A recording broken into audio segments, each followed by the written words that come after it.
Okay. Um, Going to go through some of this. Try not to talk too fast.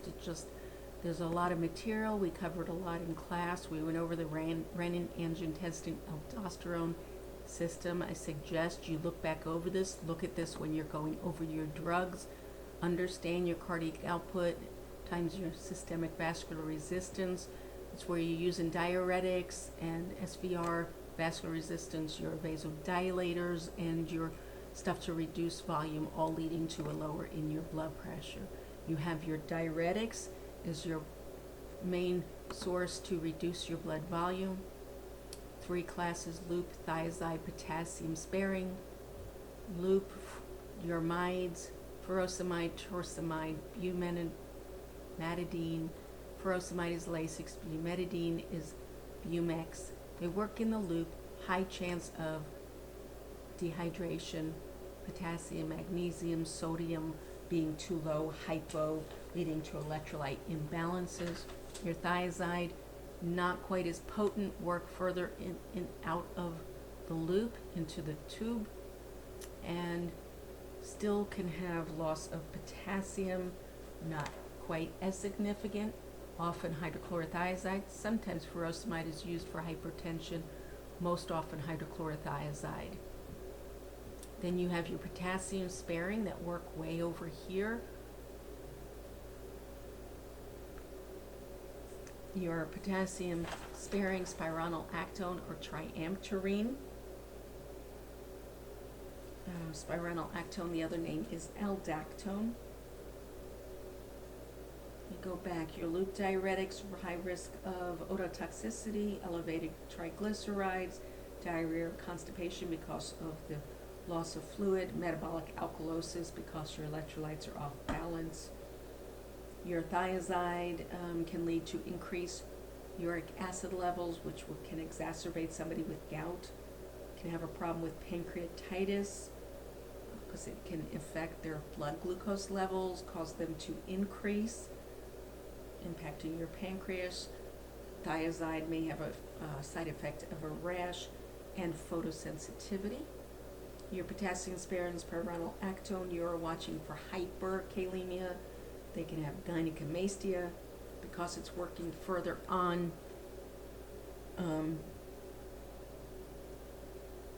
You're losing your sodium out here before it works, so you can have hyponatremia as an adverse effect and also a rash. We'll move into the different classes. The first group, reduce your systemic vascular resistance. That's how they lower your blood pressure. Alpha adrenergic, your ACE inhibitors, ARBs, and direct arterial vasodilators. The first are your alpha adrenergics or alpha blockers, used more for BPH but do impact blood pressure. They are an antihypertensive, really good for a person with combination because it relaxes smooth muscle in the blood vessels, increased dilatation of blood vessels, and resulting in decreased blood pressure. It's the Zosins. They antagonize the sympathetic activity. It's multiple uses here. It's the real good drug, I said, for that person who has BPH and hypertension, who's symptomatic BPH, because it can work for both. The Zosin, dozin, weak, tired, fatigued, drop in blood pressure, dizziness, orthostatic hypotension, tachycardia that usually precedes the orthostatic hypotension, sexual dysfunction because the dilatation in that area.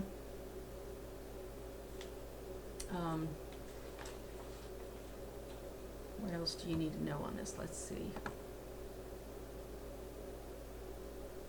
Yeah, good for frequency, urgency, dysuria, should say nocturia too, because the BPH and hypertension. Big on first dose, orthostatic hypertension. Well, this Zosyn, because it's so significant, tarazosin, give the first dose at night. Contraindicated in pregnancy.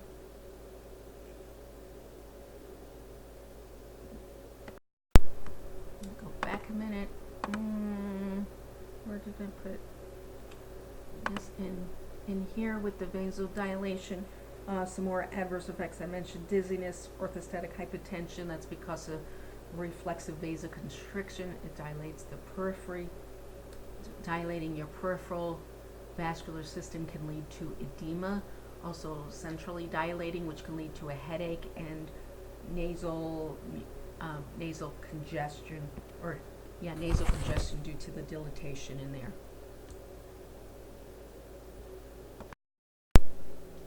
Okay, let's move on to ACE inhibitors.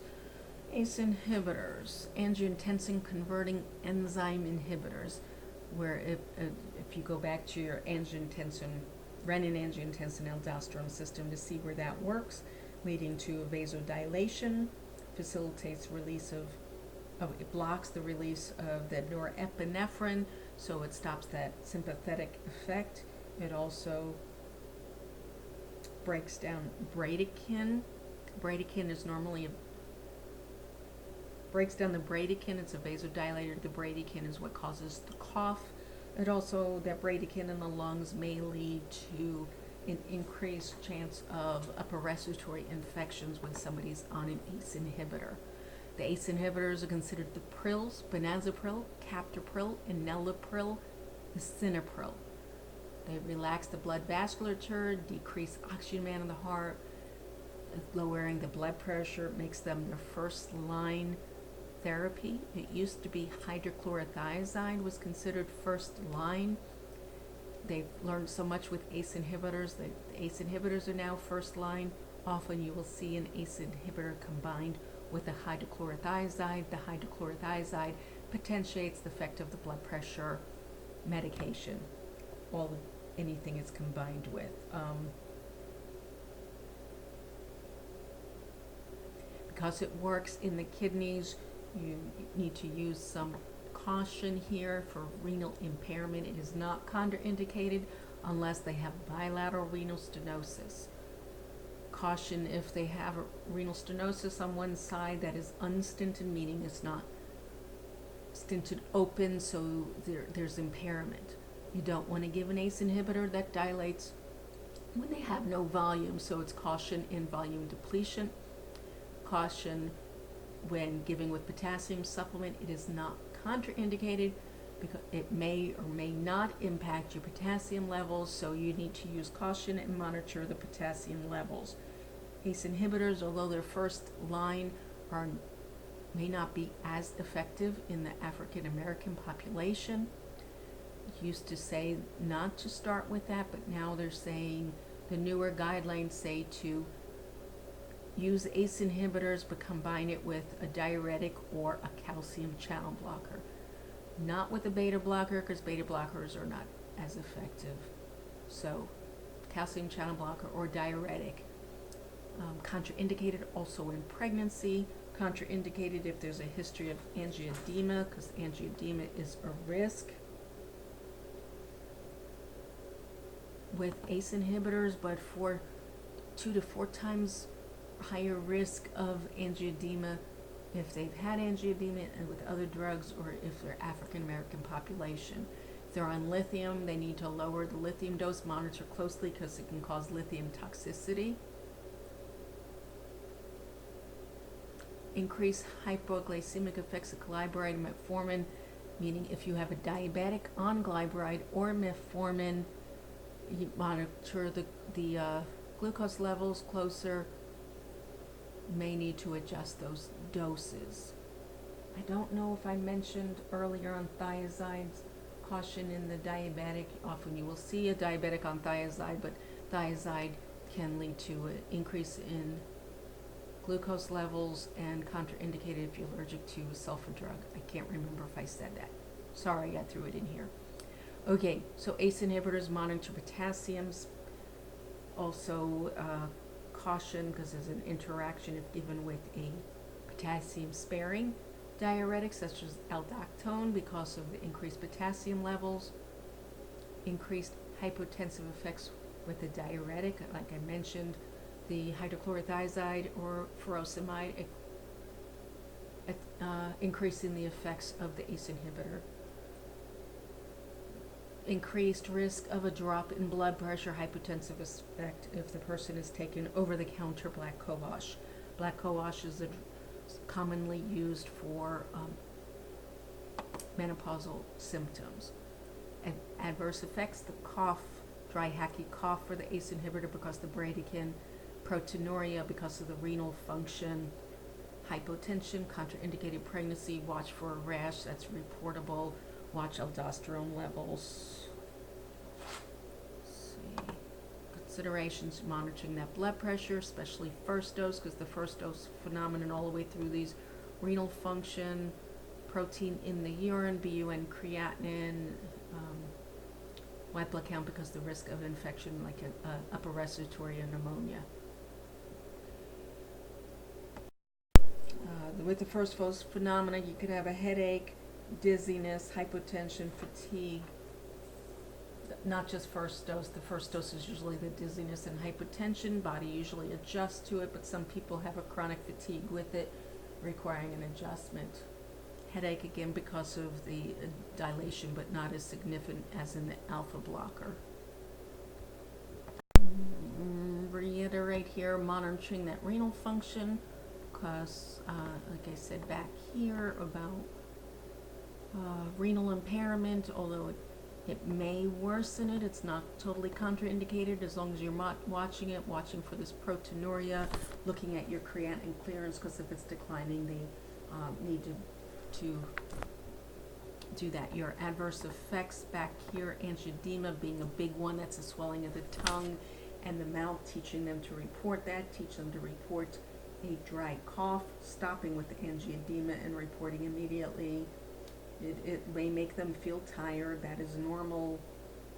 Lower dose probably of glyburide and metformin because of dropping the blood sugar.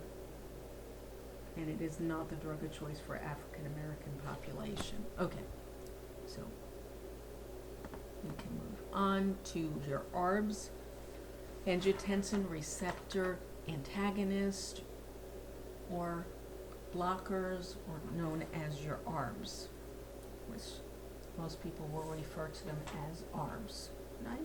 Is the slide?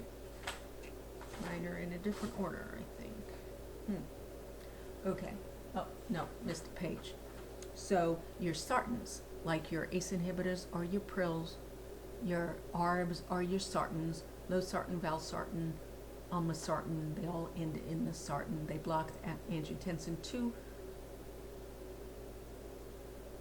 so you don't have the vasodilation. It blocks both sympathetic response and your aldosterone to lead to a dilatation of the vessels, arterial and venous, reducing the blood pressure.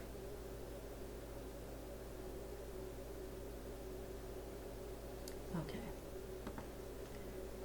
Just a good little slide on it. Was there something here? Yes, it can cause angioedema, just like the ACE inhibitor, but it does not cause the cough or hyperkalemia like the ACE inhibitor because it doesn't work early on in the renin-angiotensin aldosterone. It works a little later, so it doesn't affect the renin. Okay, so definitely contraindicated in pregnancy, just like the ACEs, alpha blockers, ARBs, contraindicated in pregnancy. Anybody on these medications, you want to make sure they know not to get pregnant while they're on it. If they're on it, they immediately need to make a change. Cautions in renal and hepatic, which is different than the ACE inhibitors. ACE inhibitors just renal, ARBs are renal and hepatic, so you're watching your AST, ALT, watching for jaundice, your liver function. Again, caution with your renal arterial stenosis, not as much as in an ACE inhibitor, but still need to be monitored. Watch your potassium supplements, definitely history of angioedema because it can lead to that. Drug interactions can lead to an elevated level of lithium for that bipolar person, so you need to watch the lithium levels. Potassium sparing diuretics, because you're watching potassium. Garlic and ginseng, some people take over the counter for multiple reasons. Garlic has been shown to lower blood sugar. So taking an ARB, a sartan, with a garlic supplement can lead to hypoglycemia. Diabetic or non-diabetic, that is something to watch for. NSAIDs are bad with any antihypertensive. So teach people with hypertension, especially on antihypertensive medications, to avoid the ARBs. To avoid ibuprofen, the NSAIDs. Nursing considerations, monitoring blood pressure, INO, weight, side effects, potassium, renal function also should have on, oh yes, it's on here, your hepatic function on your ARB. This too can have your first dose phenomenon contraindicated in pregnancy. Moving into our direct vasodilators, hydralazine or apresiline or minoxidil, Lonatin. Probably will see hydralazine or apresiline more than you will minoxidil, but they're both out there. Treat hypertension through peripheral vasodilation, directly relaxing smooth muscle. That because of that direct peripheral vasodilation, your headache, flushing, tachycardia are your typical adverse effects depending on how significant, and will be usually given in combination with a thiazide diuretic such as hydrochlorothiazide when managing blood pressure. Headache, flushing, tachycardia. These are examples because they can be given orally, or just these two. The rest are given IV. You will learn more about the IV vasodilators in MedSurg 3. I'm going to move into the next group of drugs that lower blood pressure by reducing the cardiac output. Those are your beta blockers and your calcium channel blockers. They go right into here. Beta adrenergic antagonist or blockers, best known as beta blockers. You'll see it as a BB, 2 capital B's for beta blockers. Your action is to decrease the cardiac output. For a long time they said you couldn't give them beta blocker with congestive heart failure. Now if it's uncontrolled congestive heart failure, that's that decreasing in cardiac output, because they've learned that the beta blockers stopping the beta cells in that heart are really good to less work on the heart. Big thing on beta blockers, never ever stop abruptly. This can lead to acute tachycardia, hypertension, like a hypertensive crisis, and ischemia. They must be tapered off, never just stopped. Even if you're adding another medication, a beta blocker has to be weaned or titrated off. Because it decreases that cardiac workload, it is good for treating hypertension and for angina. It blocks the epinephrine catecholamines, so the heart doesn't work as hard. It works later in the renin-angiotensin also, like ARBs do, with blocking aldosterone, and that increases the loss of sodium and water. They work best if used in combination with a diuretic. Beta blockers are not used in the African American population. They're not considered to be effective. What else? Okay, there is selective and non-selective. If you can think back to your sympathetic nervous system and your, you have your selective, non-selective, one heart, 2 lungs. Beta 1, beta 2.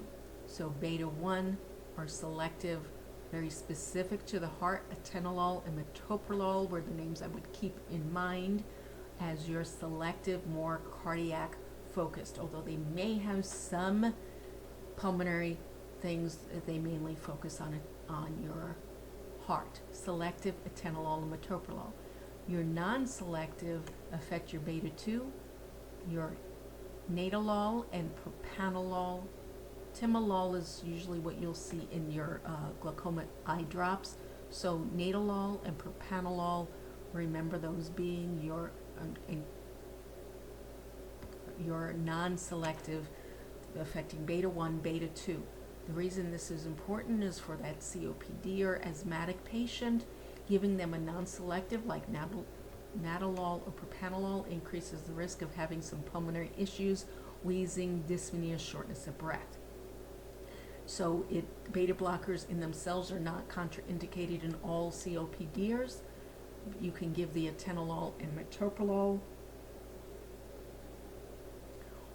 Also, there are beta blockers that have an alpha blocking, like the alpha adrenergics. Remember the Zosyn drugs? So a couple of them, labetalol, carvedilol, and nebivolol, are 3 beta blocking agents that have alpha and beta blocking actions. Of these, the labetalol and carvedilol are non-selective in their beta action, leading them over here as caution with your COPDer. Nebivolol is has some alpha blocking properties and is also a selective, so it is okay for that person. Caution, renal impairment, PVD, diabetes, it can increase, beta blockers, diabetes. It can mask, beta blockers can mask the symptoms of hypoglycemia. So a lot of caution with that diabetic because they may not be aware that their blood sugar is dropping. So that's why there's caution in the diabetic. Caution in the thyroid disease because the beta blocker will block those beta cells in the heart, decreasing the heart rate. So if the thyroid level is too high, if their levothyroxine is too high, their TSH is getting too low, if they're having a problem with the thyroid, hyperthyroid symptoms may be masked by the beta blocker lowering the heart rate.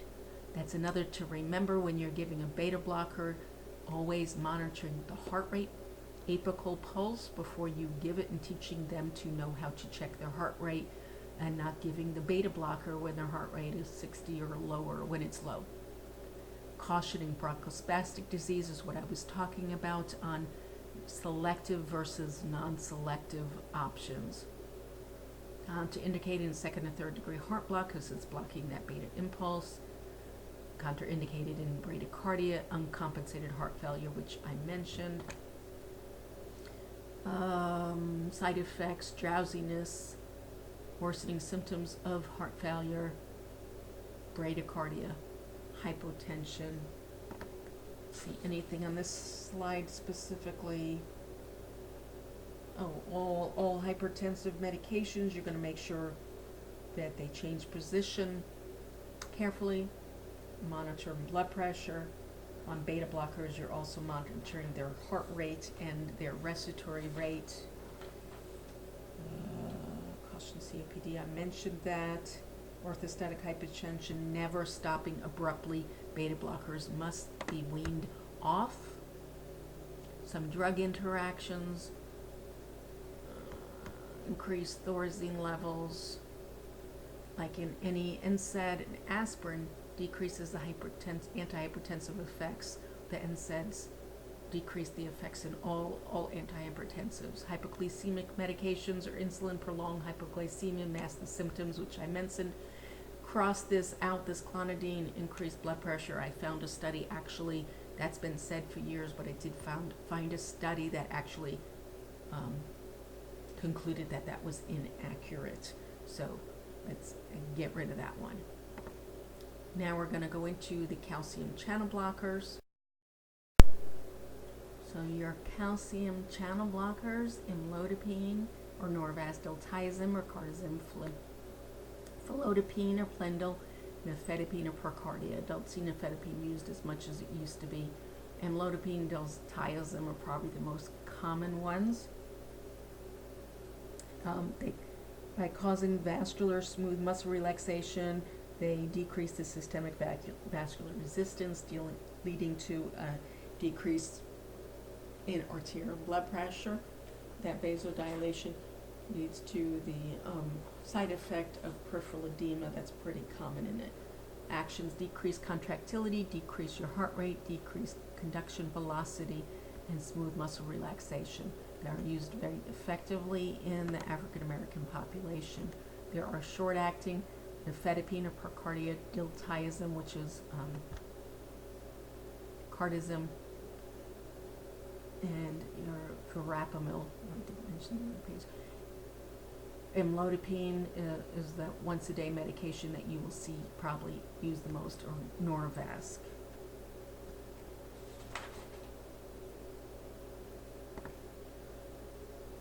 Decreased contractility, decreased demand. So adverse effects or side effects should be hypotension, bradycardia, may lead to an AV block, atrial ventricular block, headaches because of the vasodilation, peripheral edema, which is very dose dependent. The higher the dose, the higher risk of that. Abdominal discomfort from constipation and some nausea. Caution in hepatic impairment. Half-life increased in the elderly, meaning that their effects are longer, so you may have to decrease the dose. May increase hepatic enzymes, so you are monitoring their liver function. Interactions: instruct your patient not to take it with grapefruit juice and or garlic, because it increases the level of calcium channel blocker, leading to exacerbated hypotensive effects. Remember, a lot of people will take garlic over the counter for their blood glucose management. Can increase their levels of the simvastatin, which may lead to more muscle aches. And St. John's wort, a common thing taken over the counter, will decrease the levels of calcium channel blocker that will impede the effectiveness of the calcium channel blocker on blood pressure management. Okay. Your alpha-2 adrenergic and agonist. This is the last in our blood pressure medications. You have clonidine, guanfacine, and methyldopa. Clonidine, Catapress. You'll see it in a pill and in a patch, transdermal patch. Guanfacine, be very careful. It is not guanfenicin, which is a cough medicine. This is guanfacine. I've seen people get those mixed up. Methyldopa or Aldamet is the one I've used the most in pregnancy for high blood pressure. So the alpha-2 agonist can be used.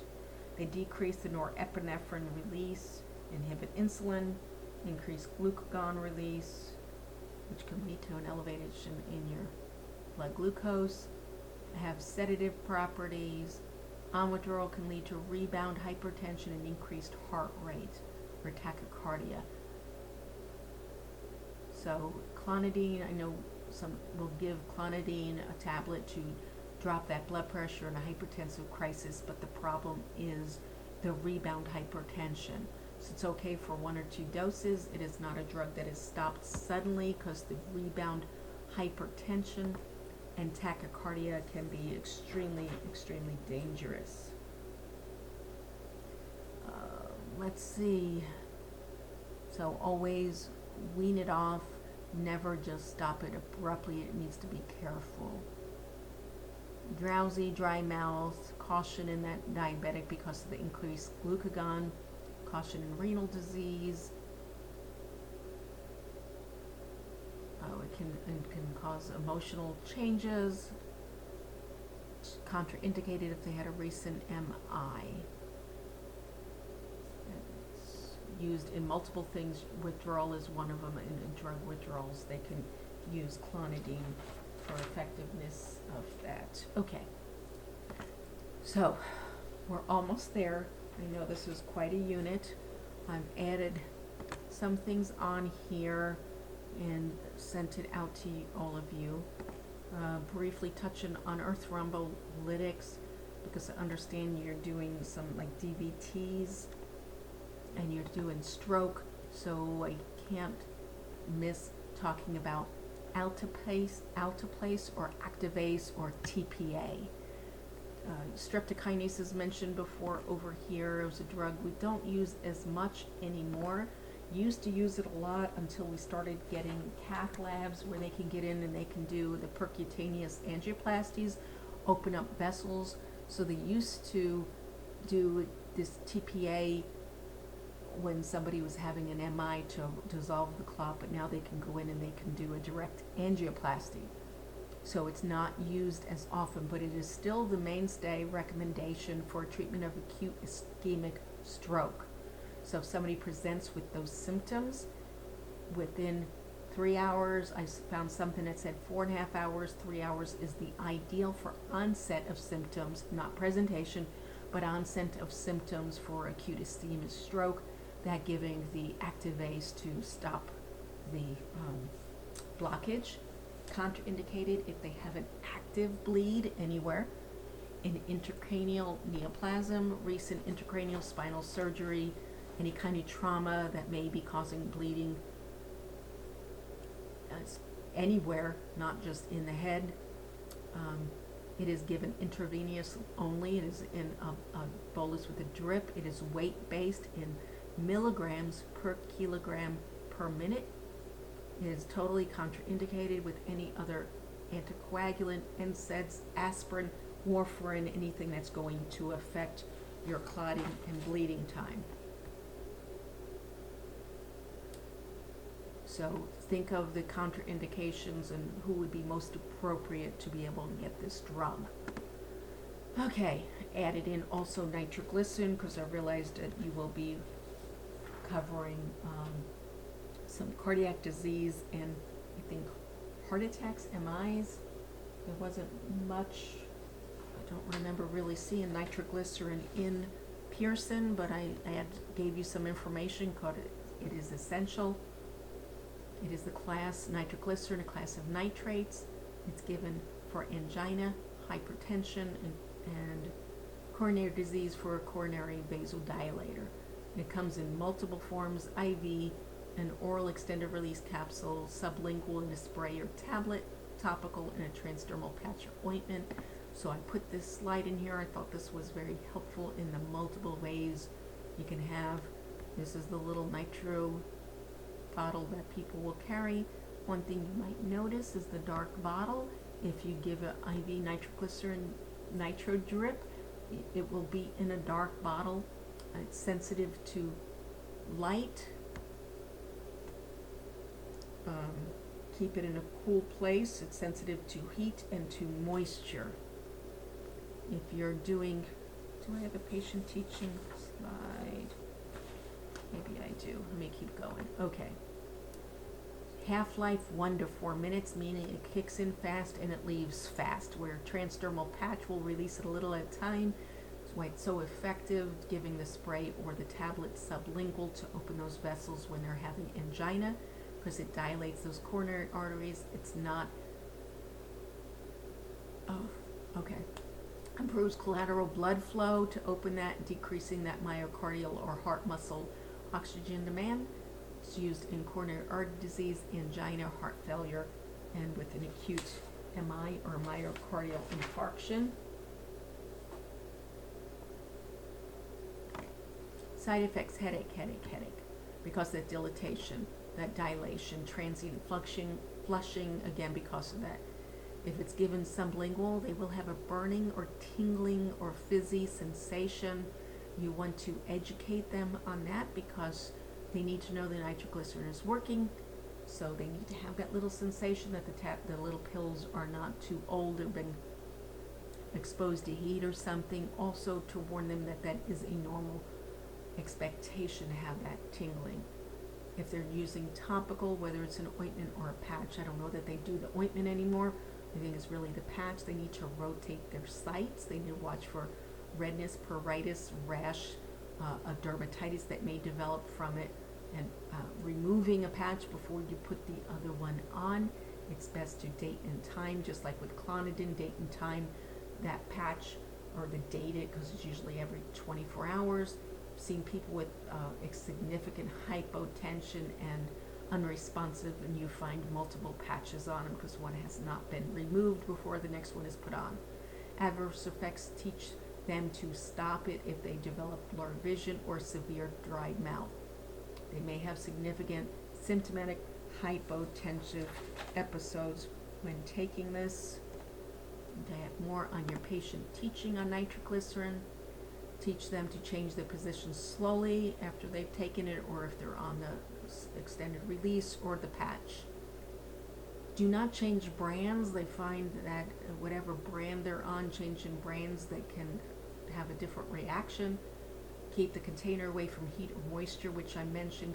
Teach them to keep it in their original bottle, not to change it, because the bottle is to keep out the moisture, keep out the heat, keep out the light. Dangerous drop in blood pressure if taken with alcohol or drugs for ED, erectile dysfunction, such as sildenafil, which you guys, most people will know as Viagra. If you're teaching a patient, they're going to know Viagra more than they will sildenafil, probably. When they do the sublingual, whether if they do the spray, it's best if they're laying down. They use the spray or the little tablet sublingual under the tongue. They should not swallow immediately after it. They should take it as soon as first sign of any angina.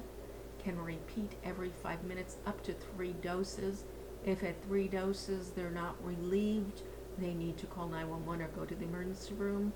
It doesn't mean they have to wait to take 3 doses. At any point they can call 911 or be taken to the emergency department.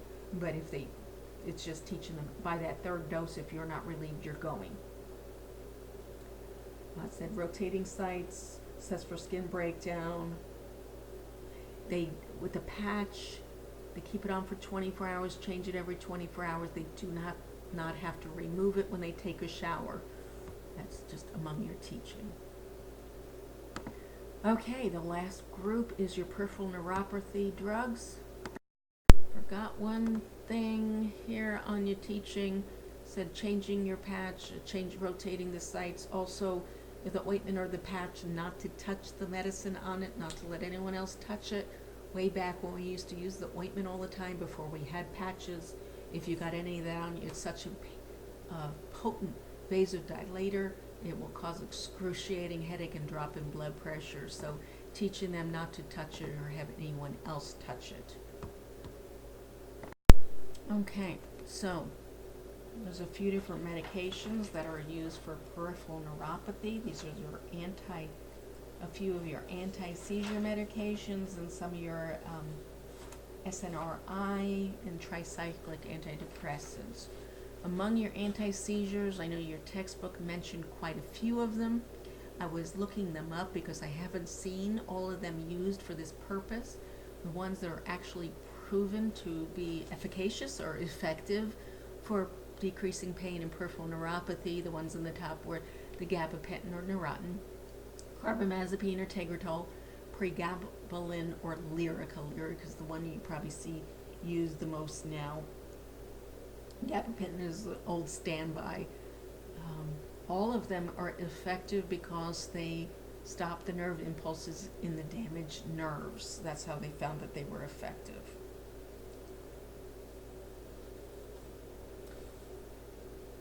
Some general adverse effects on all of the anti-seizure medications are somnolence, dizziness, and ataxia, or that odd walk. That's for all 3, gabapentin, carbamazepine, and pregabalin. Some specifics on your gabapentin or Neurontin: always taper off slowly. All of the anti-seizure meds taper off slowly. Gabapentin observed for suicidal ideation because it can exacerbate that. Risk of dependency and abuse potential, which it's one of those drugs now that are out on the street because of that. It can lead to use caution if given gabapentin when they have a decrease in renal function. Adverse effects: anaphylaxis, angioedema, fluid retention. It does cause some decreased central nervous system function, so you're teaching them to not drive a vehicle, operate machinery until they get used to the drug because usually that wears off some, but given with morphine, it rarely exacerbates that CNS depression. Any magnesium or aluminum antacids, remember those antacids over the counter all begin in M, have magnesium in them, they decrease the absorption of your gabapentin. Also, I did put fluid retention here. Okay, your next one, your carbamazepine or Tegretol, which is another anti-seizure medication used for peripheral neuropathy. Again, taper off slowly. Oh, I wrote dose goes up slowly and comes down slowly. Needs to be both ways.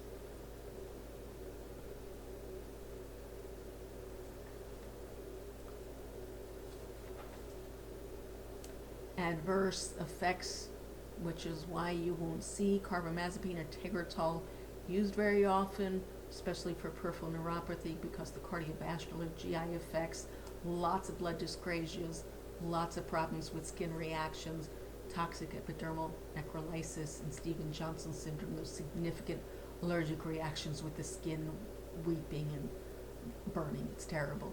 So, CHF, worsening hypertension, arrhythmias, emboli, and all kinds of blood dyscrasias, agranulocytosis, pancytopenia, thrombocytopenia, and aplastic anemia, which is where they stop producing new red blood cells. Headache and nausea, mild side effects compared to these terrible adverse effects. Your third, in the only ones I want you to focus on for anti-seizure meds, because it's the only one's proven effectiveness, your pregabalin or Lyrica, which is the one you will probably see. Neurontin and pregabalin are used the most.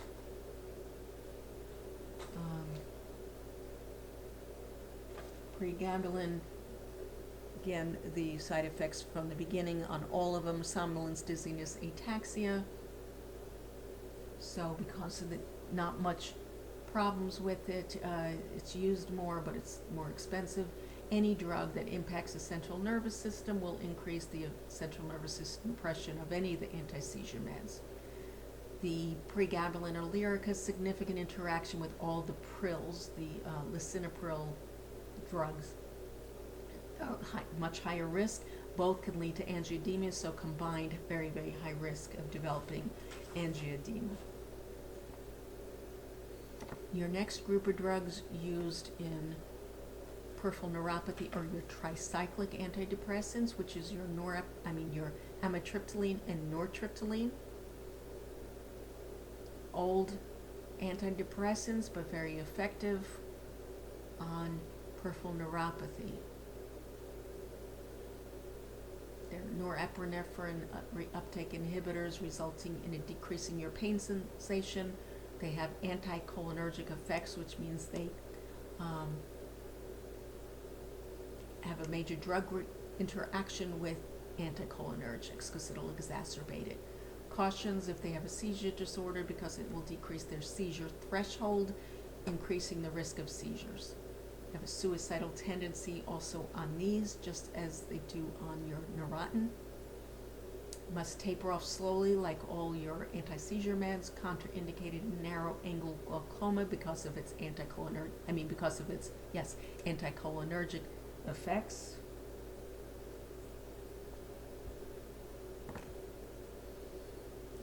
Those anticholinergic effects: can't see, can't eat, can't pee, postural hypotension.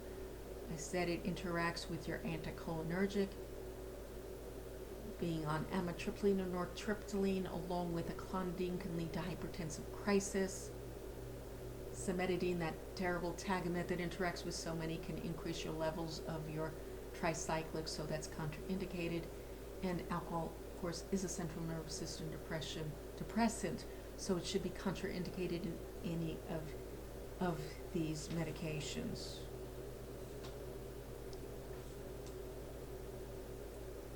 Okay, what else? Good here. Next is your serotonin, norepinephrine reuptake inhibitors, or SNRIs. The only one we're talking about is duloxetine. It's the only one I found efficacy for being used for peripheral neuropathy. Action, increasing level of serotonin and norepinephrine, resulting in a lower nerve pain sensation. Dry mouth, GI upset, dizziness, fatigue, drowsiness, decreased appetite.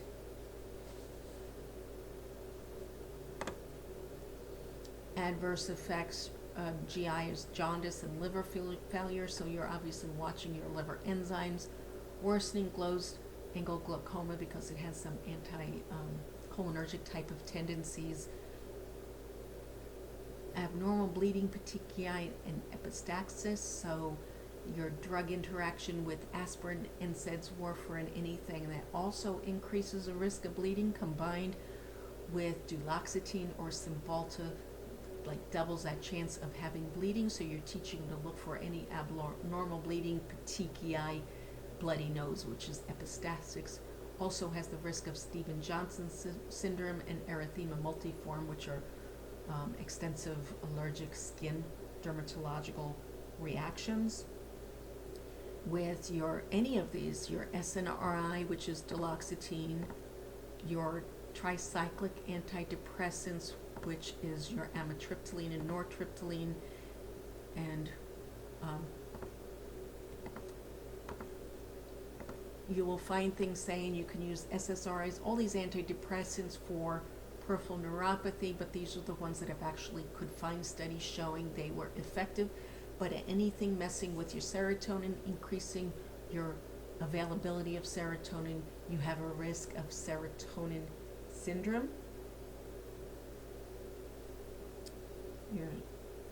So if you take a medication like St. John's wort that some people use for depression, it's an herb. Your tricyclic antidepressants, which I mentioned, and anything like that, can lead to the serotonin syndrome, which is a change in mental status, agitation, hallucinations, muscle rigidity, tremors, and hypotension. Is that all of them?